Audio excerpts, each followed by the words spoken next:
नमस्कार प्रिय साथियों, आप सभी लोग का स्वागत है नवयान कोचिंग में। आज हम जिस टॉपिक पर डिस्कस करने जा रहे हैं, जिस विषय पर आज हम चर्चा करने जा रहे हैं, उसका नाम है मानहानि यानी कि डिफेमेशन। ठीक है, तो डिफेमेशन क्या है, मानहानि क्या होती है?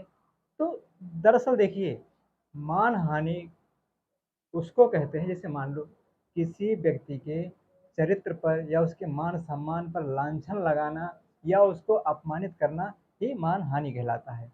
जैसे मान लो उसके मान या सम्मान या उसके जो है चरित्र की हानि होती है, तो उसे मानहानि कहते हैं। बात समझ में आ रही है कि नहीं? जैसे मान लो अब एक व्यक्ति है, आपने क्या किया, 20-25 लोगों के बीच में जा करके और उसको क्या किया, कहा कि वो फलाना नाम का व्यक्ति या फिर बबलू नाम का व्यक्ति क्या किया, मेरे घर से 25,000 रुपये लेके भाग गया या मेरे घर से 25,000 रुपये चोरी कर लिया। तो जबकि बबलू ने ऐसा नहीं किया है, तो आप 20-25 लोगों के बीच में इकट्ठा होकर के और उसके खिलाफ आप क्या कर रहे हो, उसको चोर बना रहे हो। अब सोचो, वो व्यक्ति चोर तो नहीं है, लेकिन आप 20-25 लोगों के बीच में उसको चोर साबित करे, उसको चोर बना रहे हो। इसका मतलब उसका जो पद प्रतिष्ठा है, उसका सम्मान है, चरित्र है, आप उसके चरित्र पर लांछन लगा रहे हो, उसको क्या कहते हैं, मानहानि कहते हैं। अब देखिए, मानहानि आईपीसी की धारा 499 से लेकर के 502 तक में इसका प्रावधान किया गया है। आईपीसी की धारा 499 से लेकर के 502 तक इसका उल्लेख किया गया है। ठीक है, ठीक। अब पहले हम बात करते हैं कि 499 क्या है और 500 में क्या है, 501 502 में क्या बातें की गई है। सबसे पहले बात करें 499। तो 499 ये बात की गई है कि भैया मानहानि का प्रकार कैसा रहेगा, इसका स्वरूप कैसा होगा, क्या क्या चीजें इसमें आएंगी। व्याख्या का मतलब आप समझ रहे हो, किसी भी विषय का उसका एक निचोड़, उसका पर्पज, उसका प्रकार व्याख्या में दिया रहता है। तो व्याख्या कहाँ की गई है, आईपीसी की धारा 499।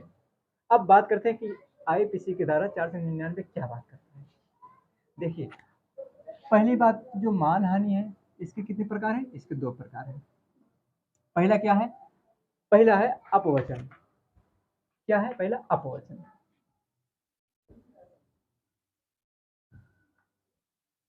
पहला अपवचन है। अब दूसरा क्या है, दूसरा है अपलेख।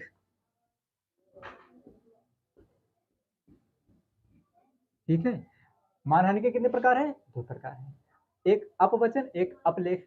अब देखिए, अपवचन और अपलेख में अंतर क्या क्या है। देखिए, जो अपवचन है उसमें कुछ इस प्रकार के जो तत्व आएंगे। जैसे मान लो अपवचन में क्या क्या चीज आएंगी, जैसे मान लो आप किसी भी व्यक्ति को संकेत के माध्यम से अपमानित करते हो, तो संकेत संकेत आ गया। और मान लो किसी भी व्यक्ति को आप मौखिक रूप से बोल करके अपमानित करते हो, तो उसको मौखिक कहते हैं, मौखिक कहते हैं। और मान लो किसी व्यक्ति को आप जैसे मान लो शारीरिक मुद्राओं द्वारा अपमानित करते हो, तो इसमें शारीरिक मुद्राएं होगी।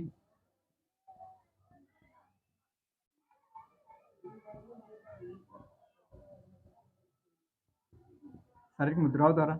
और मान लो अव्यक्त ध्वनियों द्वारा, बिना कोई शब्द व्यक्त किए, अव्यक्त ध्वनियों द्वारा, क्या कहते हैं, अव्यक्त ध्वनियों द्वारा, अव्यक्त ध्वनियों द्वारा। ठीक, ये 4 चीजें का उल्लेख किया गया, कहाँ, अपवचन के अंतर्गत। ठीक है, अपवचन के अंतर्गत। अब अपलेख क्या होता है, देखिए, अभी एक एक शब्द पर हम डिस्कस करेंगे, इस पर बात करेंगे कि आखिरकार ये संकेत क्या है और मौखिक क्या है, शारीरिक मुद्राएं क्या होती है। ठीक है, अब अपलेख में क्या क्या चीजें आती है। अपलेख में मान लो, जैसे मान लो फोटो हुआ, फोटो हुआ, और मान लो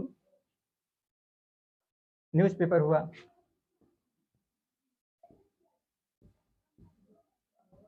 अखबार या न्यूज़पेपर, या फिर मान लो कार्टून बनाकर, कार्टून बनाकर, या फिर मान लो लिख कर, या फिर मान लो लिख कर, या फिर दीवार पर पोस्टर चिपकाकर, लिख कर या फिर पोस्टर द्वारा दीवार पर पोस्टर चिपकाकर।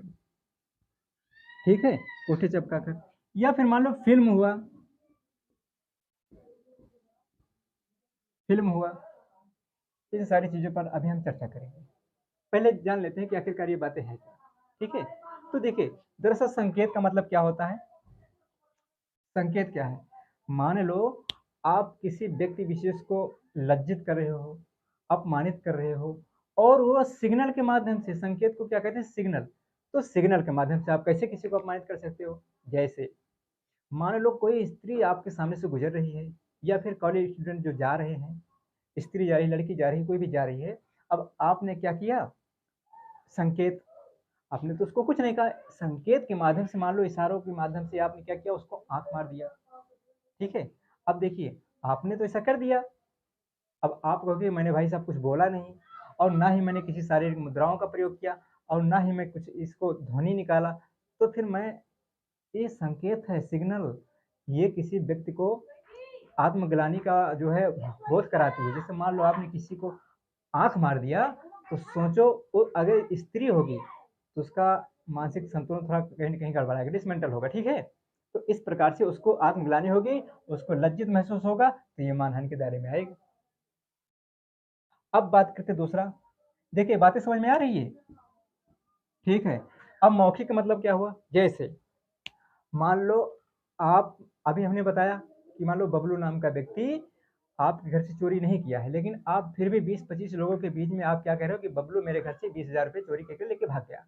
ठीक है, तो आप उसके ऊपर लांछन लगा रहे हो, उसके चरित्र पर लांछन लगा रहे हो, आप उसके कैरेक्टर पर उंगली उठा रहे हो, जबकि वो व्यक्ति ऐसा नहीं किया है।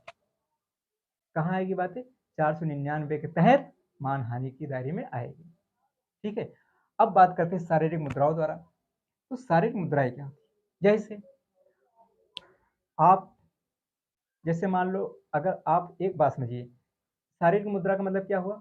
जैसे मान लो आप किसी भी व्यक्ति को बुला रहे हो, तो आप ना तो मुंह का प्रयोग कर रहे हो, ना तो फिर किसी सिग्नल का ऐसा प्रयोग कर रहे हो, आप शारीरिक मुद्राओं का प्रयोग कर रहे हो, और कह रहे हो ऐसे, इधर आओ। तो ये शारीरिक मुद्राएं होगी। कहते हो कोई बुलाया कि भैया इधर आओ, यदि आपको जाना होगा तो ठीक है, अगर नहीं जाना होगा तो कह रहे हो ऐसे। तो ये शारीरिक मुद्राएं होगी। अब मान लो यदि खाना टेस्टी बना है, तो आप कहोगे अच्छा खाना बना, ठीक है। अब यदि आप राह चलते, या फिर रास्ते में कोई इस लड़की मूव करे जा रही है, तो आप क्या करोगे, उसको ऐसे करोगे, तो उसका मतलब वो क्या सोचेगी। यदि अकेली है, आप अकेले हो तो ठीक है, अगर 20-25 लोग या 10 2-4 लोग आज खड़े हो आप लोग, और कोई लड़की सामने से गुजर रही है, तो उसको यदि आप ऐसा करोगे, तो उसको आत्मग्लानि, अपने आप में बेइज्जती महसूस होगी। भैया इसका मतलब क्या हो सकता है, तू चीज बड़ी है मस्त मस्त, ऐसा भी हो सकता है ना। तो इसका मतलब खूबसूरती भी हो सकता है, उसको अपमानित करने, उसको आत्मग्लानि होगी। तो ये सारी चीजें कहाँ आएगी, आईपीसी की धारा 499 और मानहानि के दायरे में आएगी। अरे भैया आप ऐसे कर रहे हो, तो उसको कहीं ना कहीं मानसिक तनाव महसूस हो रहा है ना, उसको कहीं ना कहीं जो है अपने आप में आत्मग्लानि, बेइज्जती महसूस हो रही है, तो आप उसके मान सम्मान को कहीं ना कहीं ठेस पहुंचा रहे हो। ठीक है, अब बात करते हैं अव्यक्त ध्वनियों द्वारा। जो आप मौखिक रूप से कुछ व्यक्त नहीं कर रहे हो, उसको कुछ कह नहीं रहे हो, और ना तो आप शारीरिक मुद्राओं का प्रयोग कर रहे हो। कुछ बातें ऐसी होती हैं जो केवल और केवल स्त्रियों पर ज़्यादा प्रभावी होती हैं। जैसे हमने बताया, ये सारी चीज़ें अधिकतर स्त्रियों पर ज़्यादा प्रभावी होती हैं, उन पर ज़्यादा लागू होती हैं। पुरुषों को तो ऐसे कोई ज़्यादा फर्क नहीं पड़ता है। जैसे अब अव्यक्त ध्वनियों का मतलब ये हुआ, मान लो कोई लड़की मूव कर रही है, जा रही है, और आप दो लोग बैठे हो, तो आपने क्या किया, सीटी मार दी। समझो, आपने क्या किया, सीटी मार दी। चलो ठीक है, एक दिन मार दिया, कोई बात नहीं, अगर वो समझदार होगी तो कुछ नहीं बोलेगी। लेकिन यदि आप ऐसे ऐसे करते जा रहे हो 2-3 दिन किए, तो उसको क्या लगेगा, आप उसको अच्छा लगेगा क्या। आप सोचो, यदि आप उसको देखकर सीटी मार रहे हो, तो ये आप व्यक्त ध्वनियों के माध्यम से आप उसको अपमानित कर रहे हो। कहाँ आएगा। ठीक, अब बात करते हैं, देखिए अपलेख। तो अपलेख क्या होता है। ठीक, बातें ये समझ में आ रही है, ये समझ में आई बातें, संकेत, मौखिक, शारीरिक मुद्राओं द्वारा या अव्यक्त ध्वनियों द्वारा। अब देखिए अपलेख का मतलब इसमें 4-5 चीजें आएगी। फोटो, आजकल आपको पता है सोशल मीडिया का जमाना है, फेसबुक व्हाट्सएप का जमाना है। तो यदि मैं आपके ऊपर ले रहा हूँ, मान लो आप नहा के कपड़े बदल रहे हो, और आपका जो मित्र है या कोई भी व्यक्ति हुआ, आपका फोटो खींच रहा, नंगी तस्वीर आपकी ले ली, और उसने क्या किया कि फेसबुक पर पोस्ट डाल दिया। फेसबुक पर पोस्ट कर दिया तो कई सारे आदमी देखेंगे आपको, आपकी नंगी तस्वीरें देखेंगे, तो क्या आपके बारे में अच्छा सोचेंगे? अरे भैया, नंगी तस्वीर आप सोशल मीडिया पर वायरल हो रहे हो तो आपके बारे में लोग क्या सोचेंगे? अच्छा नहीं सोच सकते ना। आपका चरित्र, आप चरित्रहीन हो जा रहे हो, वहाँ आपकी छवि खराब हो रही है। कहाँ आएगा ये? मानहानि के दायरे में आएगा भैया। वो व्यक्ति जो आपका पोस्ट किया है फोटो, नंगी तस्वीर आपका वायरल किया है, उसके खिलाफ आपके अधिकार है कि भैया 499 के तहत ये मानहानि के दायरे में आएगा। ठीक है। अब बात करते हैं न्यूज़पेपर। न्यूज़पेपर में यदि देखिए, ये जो बात हम कर रहे हैं ये व्यक्तिगत बात कर रहे हैं, मतलब जो एक व्यक्ति पर लागू होता है। ठीक है। अब हम बात करें, जैसे मान लो हम क्या करें, व्यक्तिगत मानहानि की बात करते हैं। आम आदमी के मानहानि के करने पर क्या क्या प्रावधान किया गया है, इस पर बात करें। क्या और प्रकार से मानहानि होती है? जी हाँ, बिल्कुल होती है। आईपीसी की धारा 124A क्या बात करता है? ये बात करता है, यदि आप राज्य के खिलाफ कुछ अपशब्द कहते हैं या उसके खिलाफ कुछ आवाज उठाते हो जिससे राज्य का जो है छवि खराब होती है, उसका मानहानि होता है। तो इसको राजद्रोह कहते हैं, इस दायरे में आएगा कि यदि आप राज्य की जो मानहानि करते हो, इसके दायरे में आएगा। अनुच्छेद 153 आर्टिकल 100 आईपीसी की धारा 153 क्या कहता है कि भैया आप किसी समुदाय का जो है उसके ऊपर लांछन लगाते हो, उसकी छवि खराब करते हो, इसमें आएगा समुदाय। ठीक है। लेकिन हम बात करें व्यक्तिगत व्यक्तियों के ऊपर, तो ये बातें इसमें की गई। न्यूज़पेपर में आपने क्या किया कि भैया आपने किसी व्यक्ति के खिलाफ कुछ अनाप शनाप बातें न्यूज़पेपर में छपवा दिया, तो उसको जितने लोग पढ़ेंगे उसके बारे में गलत ही सोचेंगे। तो यदि वो गलत नहीं है और उसके बारे में लोग गलत सोच रहे हैं, तो सोचो उसको आत्मग्लानि कितनी होगी और उसका मान सम्मान का क्या होगा। तो ये कहाँ आएगा? इस दायरे में आएगा। ठीक है। अब कार्टून, किसी व्यक्ति का आप इस प्रकार से तोड़ मड़ोड़ के जो है कार्टून बना रहे हो और उसको कहीं ना कहीं प्रदर्शित कर रहे हो, दीवार में चिपका रहे हो, कहीं कुछ भी कर रहे हो, आप पोस्ट डाल रहे हो फेसबुक पर, तो ये बातें कहाँ आएगी? इसमें आएगी। अरे भैया, उसको मान हानि हो रही ना, उसका कहीं ना कहीं अपमान हो रहा है ना, आप उसका कार्टून बना के आप वायरल कर रहे हो, सोशल मीडिया पर डाल रहे हो, फेसबुक व्हाट्सएप पर डाल रहे हो, तो कहीं ना कहीं बड़ी मात्रा में उसका हनन कर रहे हो मान सम्मान का। ठीक है। लिख कर, हमने बताया कि आजकल व्हाट्सएप का जमाना, फेसबुक पर आजकल कोई भी व्यक्ति किसी को मिलने ना जाता है या फोन भी नहीं करता, अब तो सोशल मीडिया के जमाने में व्यक्ति पोस्ट करता है, चैटिंग करता है। आपने क्या किया, किसी व्यक्ति के खिलाफ अनाप शनाप लिख के पोस्ट कर दिया, या फिर उसका पोस्टर छिपका कर, पोस्टर जो है छपवा कर आपने दीवार पर चिपका दिया, दो चार दीवार पर। जैसे यदि आप कोई इलेक्शन लड़ रहे हो, चुनाव लड़ रहे हो, तो व्यक्ति क्या करता है, पोस्टर में अपनी अच्छी अच्छी बातें जो लिखा कर सभी गाँव में दीवारों पर चिपका देता है कि उसको व्यक्ति पढ़े तो उसके बारे में अच्छा सोचे और उसको वोट दे। यदि व्यक्ति के खिलाफ आपने कुछ अनाप शनाप जो है लिख कर छपवा कर आपने क्या किया, दीवार में पोस्टर चिपका दिए, तो उसकी छवि खराब हो रही ना। एक तरफ तो क्या करते हैं नेता लोग, अपनी छवि बनाने के लिए अच्छी अच्छी बातें लिखकर पोस्टर चिपकाते हैं दीवार पर, और आपने उसके खिलाफ अनाप शनाप बातें लिख कर चिपका दी। इधर मान सम्मान बढ़ा रहे हैं, इधर इनको अपमान कर रहे हो आप। बातें कहाँ आएगी? इधर आएगी। ठीक है। अब फिल्म देखिए, फिल्म पर हम बाद में बात करेंगे, ये बहुत बड़ा चैप्टर है। कैसे फिल्मों में एक प्री सेंसरशिप होता है, वहाँ से फिल्में जब पास होती हैं तब जाके वो आगे चलती हैं हाल में, इस पर हम बात करेंगे। आर्टिकल 19 से रिलेट करता है ये। अब देखो, एक बार इसको समझ में आ गया आपको, देखिए ठीक, ये जो न्यूज़पेपर है, ये जो फिल्म है, ये जो बोलने की स्वतंत्रता है, आर्टिकल 19 क्या बात करता है? Article 19 sub article 1A। ठीक है।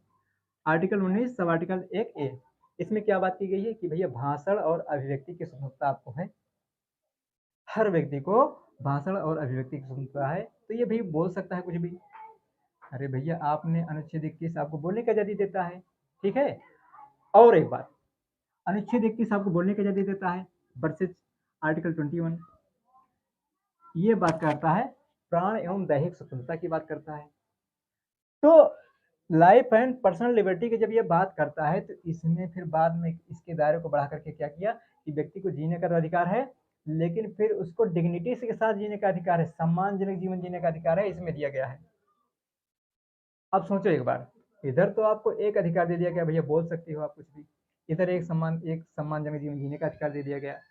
अब आप इसका प्रयोग करके आप बोल रहे हो किसी भी व्यक्ति के खिलाफ, तो कह रहे हो भैया कि मैं तो बोल रहा हूँ क्योंकि मेरे मुझे आज़ादी मिली है, अधिकार है मेरा।